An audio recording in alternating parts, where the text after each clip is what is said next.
Welcome back to the PFC podcast. The views and opinions you are about to hear are the speakers and do not necessarily reflect those of anyone else. Now on to the podcast. Welcome back to the PFC podcast. This is Dennis, and this episode was recorded with the sponsorship and support of the Special Operations Medical Association. Thank you guys very much, and I hope you enjoyed the talk. Hello, everyone. My name is Jesse. Thanks for attending today's brief. I'll be talking about how to sustain distributed medics in a denied environment. Specifically, what we'll be going over is the different delivery systems that could potentially be used in a UW operation. We talked about what bravery looks like, and we're going to now talk about what crazy looks like. So, Sergeant Major retired F. Bowling works with me. He was supposed to be my co-presenter. He's at another conference, unfortunately, so I will be taking on the task alone. So let's get into it, and we'll try to save you some time here. No disclosures, as stated before. We did develop a Joint Special Operation Medical Logistics course. What you're about to see is an abbreviated version of the course on day 4, once we walk the students through how to make packages, how to take care of SOF, and what SOF looks like. And we just got this approved for NATO attendance, so if you'd like to attend, let me know. So quick quote from Colonel Aaron Bank. He was a Jetberg Team Packard commander. I'll let you read it real quick and we'll talk about it. Okay, that's all the time you get. So what you're seeing here is basically, we talked about how in the morning, when it comes to regular warfare, medical is not the mission, medical supports the mission. Me personally, I think the better way to define it is medical is actually a force multiplier. As you can see, our job is to help develop resistance capability and capacity for geographic combatant commanders, and you're not going to do that without medical support, right? The resistant forces are willing to fight a little bit harder. They know they got medical support. And, you know, from what I've heard in this conference so far, we talked a lot about what patient care looks like for a unit. Unfortunately, this is going to expand even further beyond military personnel. It's going to go into geriatric, pediatric, it's going to go into OBGYN, and it's going to go into pack animals and livestock, right? You're not going to be able to build a resistant force unless people feel like they can live home. And if we cannot take care of all biological creatures in an environment, we're going to fail. But as you can tell, that decreases the medical package, and so we're going to show you some crazy delivery systems on how we can meet those medical packages. So let's talk some thoughts, right? Look at these items in your head. Tell me what you think could not be used to resupply troop. All right, we're going to talk about it. Let's see what you guys feel. Most people point at the Houthi rebel with the launcher.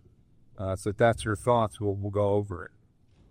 All right, so before we discuss those resupply concepts, let's first talk about what unconventional warfare is. If this is your first time walking into the room or first time talking about regular warfare, and then we'll talk about some logistical terms on how to support it. So quick definition from the DoD. Me personally, I look at it as this is a activity that enables a resistant movement through or with an underground auxiliary and guerrilla force in a denied area. One thing to keep in mind is UW operations contain political risks, and however those risks may be considered less than those associated with an inaction or the introduction of large-scale military forces. And so this is kind of a tactic for deterrence. It's very important we get this right, because future policymakers may be advocating for its use. And while there's one challenge with UW as a tactic, we haven't actually trained or implemented it very well at a significant UW campaign level in the last 4 decades. And so one of the major concerns or questions that are often asked is, do we actually have soft sustainment personnel that can actually conduct this? So we talked a lot about in this conference about medical training and how we're going to match the large-scale combat operation. But all of that's going to fail if we don't have strong medical logistics training and concepts built, because we're going to be forcing sustainment officers and NCOs to figure this out in lifetime, and that's not the right time to do it. The other question that we talk about in the future of UW is the whether or not air assets are going to be able to cooperate or be capable of cooperating in these type of environments due to the anti-access technologies adversaries possess. We're going to show you that throughout history, air has always been the option when it comes to making large-scale resupply, and we believe that it's going to stay the same way. And hopefully we can show you some techniques, and potentially it will help us in the future if we ever had to fight the UW environment. All right, so let's talk about some planning considerations. There's 6 planning considerations when you're building a UW concept. As you can see, medical is number 5. But at the end of the day, all of these are very important. Best way to think about it is supply chain infrastructure starts from the point of origin of the supply and then all the way to the guerrilla base camp. When it comes to supplies, we have to categorize our supplies not just by the classes of supply, but the dependency level of that supply. If you can get food off the market, it's probably not a priority, right? Whereas it's going to be very hard to get the batteries to make your soft equipment work. That's where we're going to need to leverage our external soft support for getting those items into a base guerrilla camp. So just kind of thinking that through. The next one is our transportation. And then obviously you spoke on the communication piece. And then lastly, finances, right? Do we have finances stockpiled so we can actually make deals with folks if we had to evacuate patients or get more medical supplies? The next thing we're going to talk about is the 6-phase general resupply model. So this is kind of how we would fundamentally do a resupply. The first step is receiving the mission. Sound like anything else you guys talk about? The next is conducting a feasibility assessment. We'll go into depth on this on the next slide. But basically a feasibility assessment is validating what assets we can use and whether or not it'll get the job done. Next one is determining a non-standard resupply approach, and then incorporating a coordinated, supported military deception plan. So the best way to think about that is we didn't really do this in GWOM when it came to resupply because it wasn't necessary. But when we infilled, we would often have 2 assets fly in. One would do a false drop or false insertion and fly out. And so we would have to incorporate some type of deception plan into our resupply or evacuation. That's the only way we're going to get our assets in and out. And then next step, executing the resupply operation, obviously. And then finally, incorporating a feedback into that future resupply operation. We don't want to conduct a resupply and not know that the team on the ground received it. And if they didn't receive it, we need to know why, right? Because if we're conducting a resupply, it may be, in intervals of 90 days or 100 days. And so you don't want to drop something, you assume someone got it, but now you're making go an extended 100 days is nothing. So that's kind of the fundamentals for actually executing a UW resupply. All right, and then just a little photo of deception. As you can see, that's World War II. Those inflatable tanks that were used in World War II, they're actually still being used today.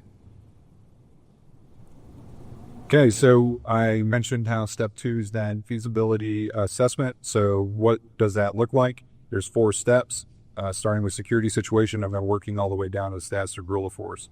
So what your planners and your logisticians are going to do is they're going to look at the environment and try to determine what assets to use. So obviously in the security situation, if the country we're operating in has corrupt border patrol, maybe I don't really need to fly a very expensive aircraft. I could probably just drive a truck across and hand someone money to get the supplies in. Next one is fiscal environment. Obviously, we want to make sure that the physical geography or climate supports the guerrilla force. And then the infrastructure, right? If the plan is to send in this submersible drone, well, we got to make sure that the river isn't dried up. And then the next thing is the status of the guerrilla force. So communication is going to be very sporadic or infrequent. You may get a request from, let's say, a Jedburgh team where they built a resistance force of 3,000 people. And when you go to execute the plan or for a resupply, it turns out they have now 10,000 people. So just things to think about as a logistician is you're going to want to beef up the resupply as much as possible so you can feed folks as they're conducting their operations. So now that we have a grasp on some of the key fundamentals of UW mission support planning, let's see how they did this in the past. So like I said, in the past, there was a universal reliance on aerial delivery. Across the board, historically, every resistant force was unable to sustain themselves. They've always gotten external support, and I don't think that's going to change in the future. And then employment of non-standard resupply techniques have been used in 3 domains, ground, air, sea. In the future, it may include space. So let's talk about how they did it in World War II. In the morning, we talked about how we should look at concepts from World War II. I agree. So let's start with who actually did logistics resupply to an OSS. So a man named Lieutenant Colonel Chandler was selected by the OSS. He was brought in, and his job was to actually conduct resupply. So the first thing he did is he developed an intermediate staging area. They called it Area H, and that was in London. So basically it was a kind of permissive environment where we can fly equipment in, build the packages, and then execute the resupply mission from that intermediate staging area. The second thing he had to do was obviously get aircraft. So the Army Air Force was reluctant to give him aircraft, but they eventually gave him the 801st bombing aircraft team, or 801st Bomb Group. And so that's not inherently a resupply aircraft. So he came up with the actual techniques for non-standard resupply using those bombers, and we're going to show you that here soon. So first step, obviously, when you create an area or intermediate staging point, you have to assume that you're being watched, right? Just because the environment's permissive doesn't mean there isn't adversaries watching what you're doing. And so what he did is he actually used bread trucks to bring in the supplies in. And then obviously they packed everything up. They kept everything kind of sheltered or out of sight, and they did everything at night. The only time they ever moved stuff in the day was in those bread boxes. And as you can see, they're not wearing uniforms. And then anything when it came to explosives, obviously like oxygen canisters, grenades, etc., that was in a separate room, because if those blow up, you don't want them to blow up all your logistics supplies. The next thing they had to do was figure out how to actually resupply a team. So his first mission, he got asked to resupply 100 agents, 35 jetwork teams, and then as you can see, 100,000 resistant fighters that are in France. So that's a tall order for a very, very small team. And so the way they went about it was they actually sent in a resupply request to the States and Britain, and they were able to procure 71,000 knives, 104,000 submachine guns, 24,000 carbines, 793,000 grenades, and nearly 18 million rounds of ammo. And so they were able to take that, build them into packages. Again, these are bombers. They're not inherent resupply assets. So what they did is they looked at the bomber bay doors that dropped the actual munitions, and then they refastened steel containers to look like those bombs, and then they hollowed them out and then basically filled it. So what you're seeing in those photos are the 2 containers. So they had 2 containers. They named it Container C and Container H. H was a wide body, so you can actually fit rifles in there. And then Container C had compartments, so then when they dropped, everybody knew what was in the exact locations, so they wouldn't have to turn their flashlights on in the middle of the night when they went and retrieved the resupply bundles. Okay, so before they actually conducted the resupply, they did good training. As you can see, right there is shock absorbers. They basically went out in London and bought a bunch of mattresses or found spring mattresses. They used those as shock absorbers, burlap sacks, etc., and then they actually conducted resupplies in London to see if it actually worked. And what's amazing is they actually were able to resupply fuel, grenades, ammo, etc., all into one container. And so they proved it works. And then the next thing you do is obviously move all that equipment to the carpetbaggers or the 801st Bomb Group for them to actually drop it. Specifically enough, if you know anything about soft peculiar equipment and SOCOM, we don't actually go out and procure an aircraft. We get fielded an aircraft and then we modify it for the soft missions. That's exactly what Lieutenant Colonel Chandler did. So he was given these B-24 Liberators. He said, we need to modify them. So they got all brand new radars, blast suppressors. They were mounted top and rear turrets, stagline cables. They painted the aircraft black. And when they had that discussion with the bomb group commander, the bomb group commander also looked at what they believed the enemy radar's capability was, and they determined they could fly under 2,000 AGL, which will allow them to actually get into the environment, make those resupplies. And then we talked about communication and having a feedback loop. When they actually dropped the the resupplies, the feedback loop was that they would shine a flashlight at the aircrafts as they go by, and they knew, okay, that team got the resupply, or that they saw the resupply was being conducted. All right, and then here's some numbers, right? So within the first 9 months, you can see he dropped 3,335 tons of equipment. So this is doable, right? But you got to get a little crazy to make it happen. And there's a great photo of them with the 50,000 canister. Okay, so now that we talked about some key concepts from the past, let's discuss how we can leverage that same kind of technique with today's technology. All right, so obviously helicopters, could they be used? Probably not. Helicopters should probably save for very rare insertions or extractions of personnel, obviously patient evacuation. The issue with helicopters is due to their characteristics and size, they're not like a stealth aircraft. Again, I try to tell people, don't just scrap the idea in totality, right? Have these kind of concepts in the back of your mind, because the truth of being a good sustainer or enabler in SOF is to understand all your capabilities and then figuring out when to use what you can use. And then you'll have these slides. You can see how much carrying capacity each thing can carry. Just for the sake of time, we're not going to go over it here. Next one is our soft fixed wing utility. Again, these are important in a UW campaign, but they're probably going to be used for other means. Technically, we shouldn't try to actually use these in a denied UW resupply mission because of their importance for other activities.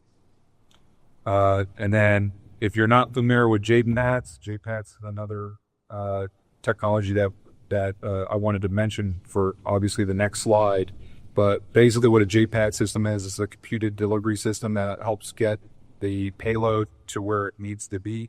This is something they didn't have in World War II. I'm pretty sure if Lieutenant Colonel Chandler had that capability, they would have leveraged it.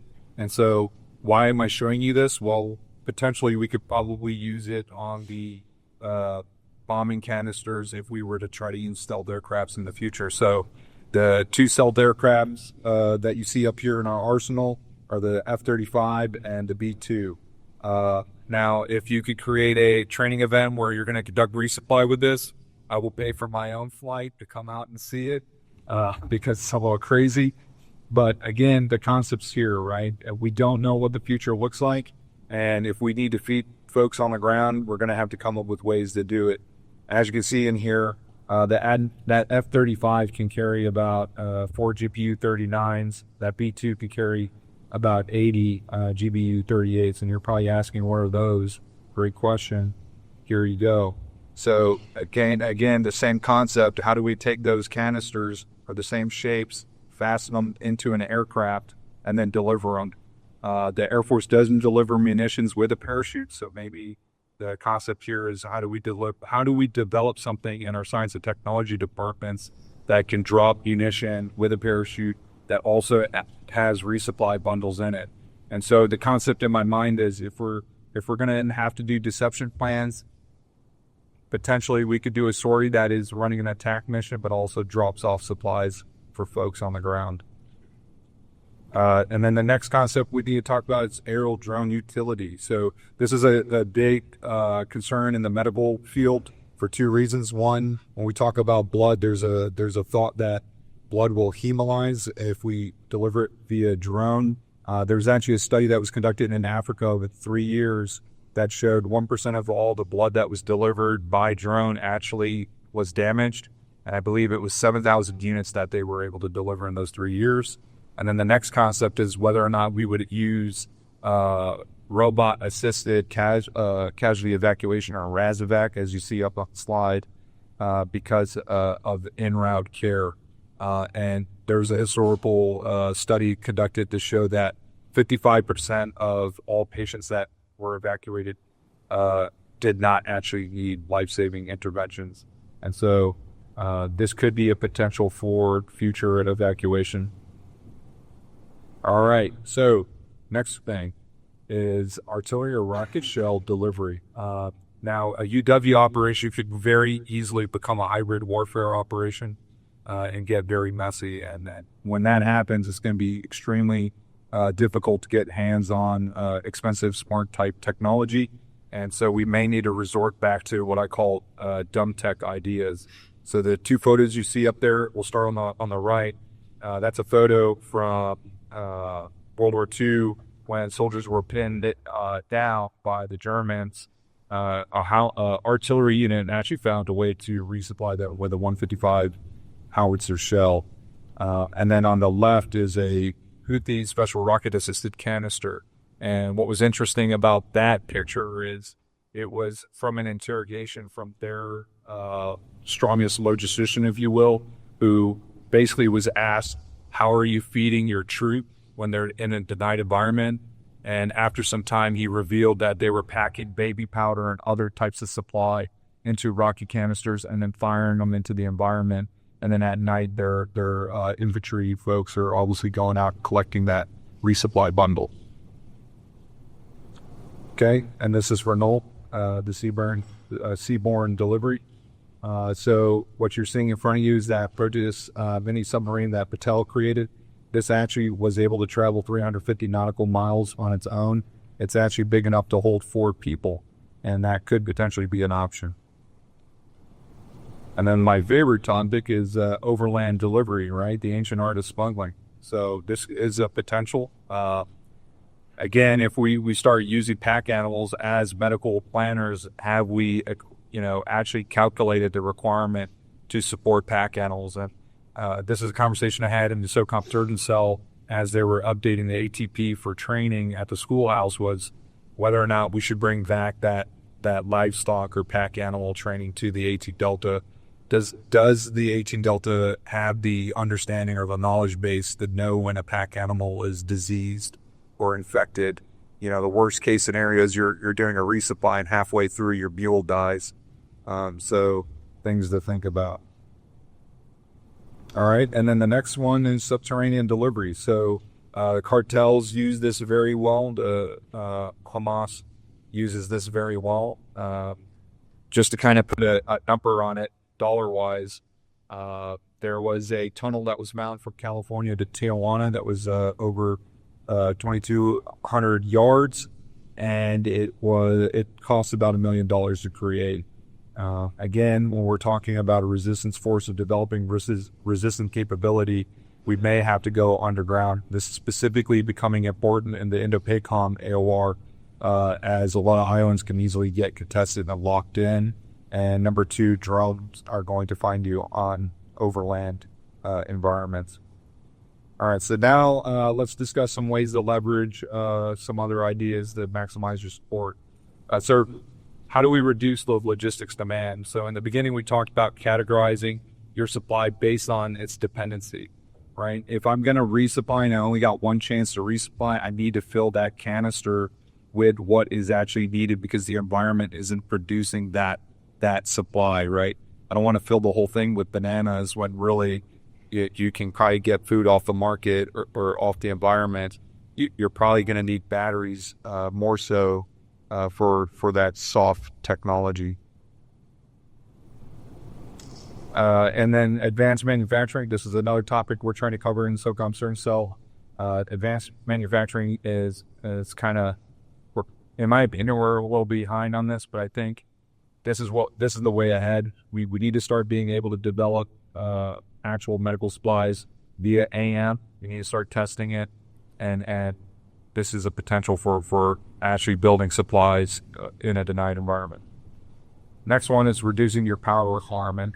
We often, as medical logisticians, we don't often think about our fuel requirement, but this is a topic that we are very concerned with, and we're trying to find creative ways to actually solve this.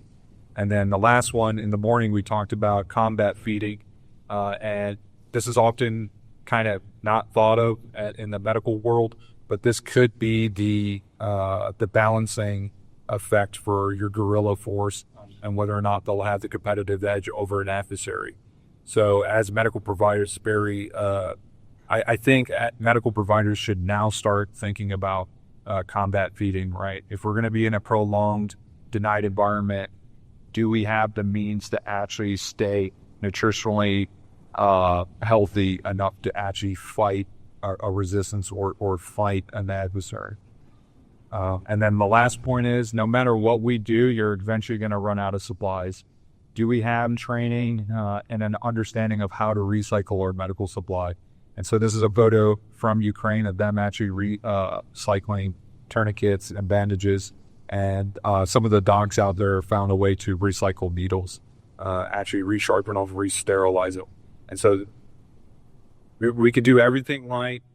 Doesn't matter. At the end of the day, we have to have a plan for everything getting exhausted. And are we training these things? So that's the end of the slide deck. Appreciate it. That's it for today's podcast. Make sure to go to our website, www.prolongedfieldcare.org. Check out our free downloads and a ton of other helpful information. Grab a bag of our fresh roasted PFC coffee, links in the description below, and stay on the bleeding edge of combat and austere medicine. This is Dennis for the PFC podcast. Out.